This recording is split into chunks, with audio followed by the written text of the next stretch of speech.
Hello बच्चों, welcome to VN के tuitions. तो बच्चों, आज हम चैप्टर नंबर 3 का पार्ट 2 है, जिसमें हमारा हेडिंग रहेगी ग्राफ विधि। ठीक है बच्चों, और ग्राफ विधि हम डायरेक्ट पढ़ने वाले हैं। ठीक, तो उसमें ग्राफ विधि में क्या है, सबसे पहले आप लोगों ने क्लास 9th में आपने पढ़ा होगा ग्राफ विधि के बारे में। तो ग्राफ विधि क्या थी? कोई भी समीकरण दे रखा होता था आपको और एक्स का मान मानते थे, वाई का मान आपका निकल आता है। जैसे कि मैं आपको एक क्वेश्चन बताता हूँ। ठीक है, बताता हूँ। देखो, X plus Y is equal to 5, इस तरीके से मानते थे आप। फिर आप ये ग्राफ बनाते थे, एक्स की वैल्यू ऊपर रखते थे, वाई की वैल्यू नीचे। जीरो मानते थे जब एक्स की वैल्यू, तो वाई की वैल्यू क्या निकलती थी हमारे पास? 5। जब हम एक्स की वैल्यू 5 मानते थे तो वाई की वैल्यू क्या निकलती थी? 0। तो अब इसे हम ग्राफ पे रिप्रेजेंट करते थे बच्चों। ठीक है, अब हमारे पास एक्स की वैल्यू, वाई की वैल्यू है। ठीक, अब इसे रिप्रेजेंट करेंगे। यहाँ पे ये हो गया 1 2 3 4 5 बच्चों, 1 2 3 4 5। ठीक बच्चों, अब क्या है इसमें? 0। अब पहले ये वाले देखेंगे, 0 5। तो पहले एक्स पे देखते हैं हम, एक्स पे 0, वाई पे क्या है? 5। एक पॉइंट हमारा ये लगता है।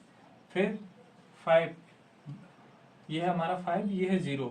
तो पहले हम x पे देखते हैं। ठीक है, जो पहला हमारा ये लिखा होता है, जैसे कि ये है अभी 0,5 5,0 लिखा है। ठीक है बच्चों, तो इसमें सबसे इंपॉर्टेंट क्या है हमारे लिए? हमें ये पता होना चाहिए, जो फर्स्ट होता है वो x होता है, x पे डिनोट करते हैं, x एक्सिस पे ये, और जो लास्ट होता है वो किस पे डिनोट करते हैं? बाई पे डिनोट करते हैं। ठीक है बच्चों, तो यहाँ पे ये क्या हुआ आपका? ये आपका x एक्सिस है, ये क्या है? y एक्सिस है। ठीक, अब इसमें दूसरा क्या है? 5। पहले हम 5 देखेंगे, एक्स पे 5, वाई पे 0, वो ये है। तो हमारे क्या है? ये मिला हमें। तो ये हमने क्या किया? एक लाइन ड्रॉ कर दी बच्चों। ठीक है बच्चों, क्या कर दिया हमने? ये लाइन ड्रॉ कर दी। तो इस तरीके से निरूपित ये होगी आपकी ग्राफ विधि। क्लियर? तो ग्राफ विधि पे मैं आपको 2 क्वेश्चंस कराऊंगा। ठीक है, पहला क्वेश्चन समझाने के लिए आपके लिए काफ़ी आप समझ गए होंगे, जिससे कि मैं आपको एक क्वेश्चन समझाऊंगा। अगर विद इन आपके एग्जाम में अगर क्वेश्चन आता है इस तरीके का, द्विघाती समीकरण, रैखिक द्विचर वाला रैखिक समीकरण को ग्राफ विधि के द्वारा हल कीजिए, तो आपको वो क्वेश्चन कैसे करना है वो मैं आपको इस पर बताऊंगा, किस तरीके से वो क्वेश्चन करना है। ओके, ठीक है, तो अभी ये क्लियर है? हाँ, तो बच्चों, ग्राफ विधि अभी हमने समझा कि ग्राफ विधि किस तरीके से रिप्रेजेंट करते हैं, किस तरीके से हमें समीकरण दे रखा होगा, किस तरीके से हम मान मानेंगे। ठीक है, ओके। अब हम क्या करेंगे? ग्राफ विधि के बारे में जानेंगे। सबसे पहले ग्राफ विधि के बारे में हम जान चुके हैं, थोड़ी 2 बातें हम जान चुके हैं, जिसके बारे में अब हम सीधा क्वेश्चन के ऊपर अप्लाई करेंगे ग्राफ विधि। ठीक है बच्चों, तुम्हारा क्वेश्चन क्या है? एक वैल्यू हमें दे रखी है x plus Y is equal to 10। ठीक है बच्चों, एक समीकरण हमें ये दे रखा है। दूसरा समीकरण हमें क्या दे रखा है? यहाँ हम लिखेंगे, दूसरा समीकरण हमें दे रखा है x माइनस एक्स प्लस बराबर अब 1 मानो। क्लियर? अब इसे हमें ये कहा जाएगा ग्राफ विधि द्वारा इसे रिप्रेजेंट, मतलब ज्ञात कीजिए, हल कीजिए। तो बच्चों हम क्या करेंगे? सबसे पहले हमें x और y का इनके मान निकालने पड़ेंगे। ठीक है, ये 2 रेखाएं, एक रेखा ये इससे खींचेगी, एक रेखा हमारी इससे खींचेगी। ये 2 रेखाएं खींचेंगी आपस में। ठीक है बच्चों, अब तो आगे क्या करना है आपको? जैसे ये लिखा आपके पास आ गया, तो आपको क्या करना है? सबसे पहले आपको यहाँ से निकालना है x या y, किसी का एक का समीकरण आप बना लो। ठीक, किसी एक चीज का समीकरण बनाओ, या x का समीकरण बना सकते हो या y का समीकरण आप बना सकते हो। तो हम बनाएंगे यहाँ पर x y का समीकरण। ठीक है बच्चों, तो y बराबर 10 माइनस एक्स। ठीक है बच्चों, ये समीकरण 1 का हो गया। हम अब करेंगे वैल्यू फाइंड करेंगे। किस तरीके से वैल्यू फाइंड करेंगे? ये हमने एक चार्ट बनाया छोटा सा, यहाँ x लिखा, यहाँ y लिखा बच्चों। क्लियर? उसके बाद हमें 2 ही वैल्यू फाइंड करनी है, उससे ज़्यादा नहीं करनी है। डन? 2 कर लो, 3 कर लो, आपकी इच्छा, लेकिन हम मिनिमम 2 वैल्यू फाइंड करते हैं। ठीक, उसके बाद अब हमें x निकालना है। तो बच्चों हम पहले क्या करते थे? x की वैल्यू मानते थे। ठीक, अब हमने माना x की जगह हमने 0 रखा। ठीक, तो हमारी y की वैल्यू क्या निकल के आई? 10। क्लियर? जब x की जगह हमने 10 माना तो ये y की वैल्यू क्या निकल के आएगी, 0। क्लियर। आपकी एक रेखा ये बन के आ गई 0, 10 10 0। ये दो बिंदु बन के आ गए आपके पास, क्या आ गए, बिंदु बन के आ गए आपके पास बच्चों। ठीक है, दो रेखा के बिंदु बन के आ गए। ऐसे ही हमें सेकंड वाली में करना है। सेकंड वाले में क्या है, यहाँ पे भी हम ऐसा ही करेंगे। ठीक, ये क्या है इसका, यहाँ पे भी हम y की वैल्यू निकालेंगे। तो ये क्या है हमारा 8 माइनस एक्स। क्लियर बच्चों, हम मान रखते हैं ना तो ऐसे मान रखो जिससे कि 0 आना पॉसिबल हो।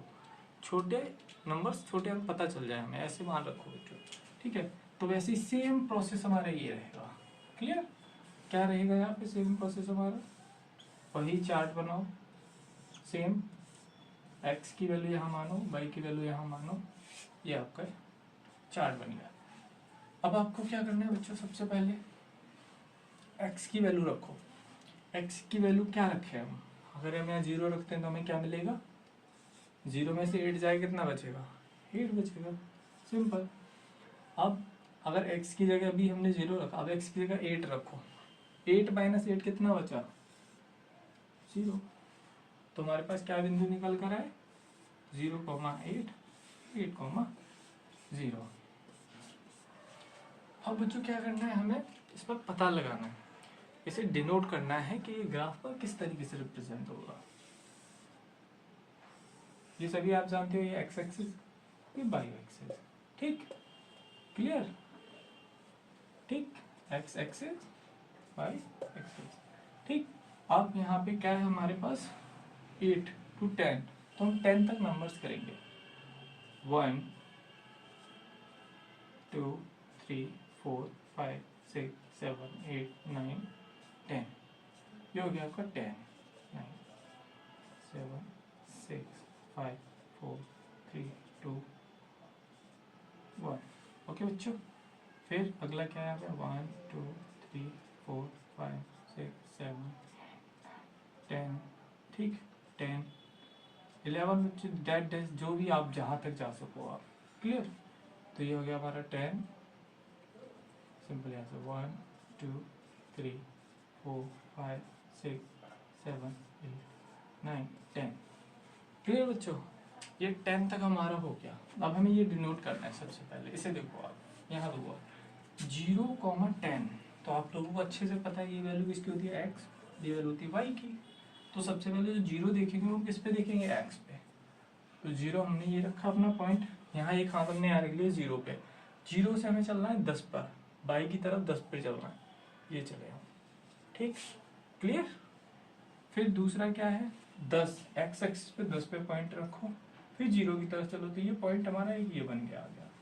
ठीक है बच्चों, देखो बच्चों ये एक लाइन किस तरीके से खिंच गई यहाँ पे, ये आपकी लाइन खिंची कुछ इस तरीके से।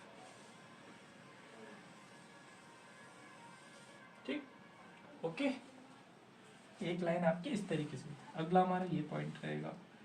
ठीक, क्या रहेगा, एक हमारा ये क्या पॉइंट 0,8, 0 से 8। क्लियर, फिर 8,0 ये। ठीक, अब ये क्या है, कुछ इस तरीके से ये लाइन जाएगी आपकी। ये दो लाइंस आपकी क्या है, पैरेलल खींची गई हैं। इससे हमारी यहाँ कौन सी कंडीशन अप्लाई हो रही है आप लोगों को बताओ। कल मैं आपको 3 शर्तें बताई थी। पहली शर्त क्या थी हमारी, पहली शर्त थी हमारी A1 A2 B1 B2। क्या थी ये, नॉट इक्वल टू, जब दोनों इक्वल टू नहीं हो।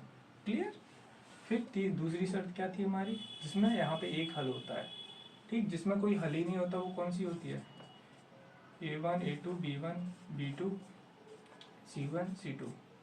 क्लियर बच्चों, जहाँ पर ये C is equal to not equal to 0, तो ये क्या हुआ, इसका कोई हल नहीं है। दूसरी वाली शर्त इस पे लागू होती है, क्या लागू होती है, कि इसका कोई हल नहीं है। क्लियर, यहाँ पे हमने शर्त भी रिप्रेजेंट कर दी, हमने क्वेश्चन ग्राफ विधि से दिए भी निकाल दिया, हमने ग्राफ विधि व्यापक रूप भी बता दिया उसका, हमने उसके बिंदु भी निकाल लिए। ये होती है आपकी ग्राफ विधि। ठीक। ठीक है बच्चों। लेकिन बच्चों जब एग्जाम में आप करोगे तो आपको क्या करना है, बेसिकली अगर क्वेश्चन आता है कि आपको दो समीकरण दे रखे होंगे, उनमें आपको बोलेगा कि इस समीकरण को, रैखिक समीकरण को ग्राफ विधि द्वारा ज्ञात कीजिए, तो आपको क्या करना है, सिर्फ नॉर्मली आपको ये करना है, समीकरण 1 समीकरण 2, क्लियर, क्या करना है, समीकरण 1 समीकरण 2, एक से y का वैल्यू निकाल लो, इससे y की वैल्यू निकालो, फिर चार्ट बनाओ अपना सिंपल, ठीक। फिर आपका क्या है, चार्ट बनाने के बाद आपके पास ये वैल्यू फाइंड कर लो, आप जीरो रखोगे, x की जगह रखो वैल्यू, आपको जो भी वैल्यू माननी है जीरो, और जो डिजिट दे रखी होती है उसे जीरो बनना चाहिए आपका, ठीक है, आपको ऐसी वैल्यू माननी है। तो बच्चों आपकी ग्राफ विधि हुई कंप्लीट, ओके। तो अब हम आज सिर्फ इतना ही पढ़ाएंगे आपको ये टॉपिक क्लियर हुआ, अगला टॉपिक हम नेक्स्ट वीडियो में पढ़ेंगे, ओके बच्चों। तो तब के लिए आप ये टॉपिक एकदम अच्छे से क्लियर करो, और आगे ऐसी और वीडियोस के लिए, नेक्स्ट क्लासेस के लिए आप हमें फॉलो कर सकते हो, लाइक सब्सक्राइब कर सकते हो, ठीक है। और अच्छी लगी वीडियो तो लाइक जरूर करो।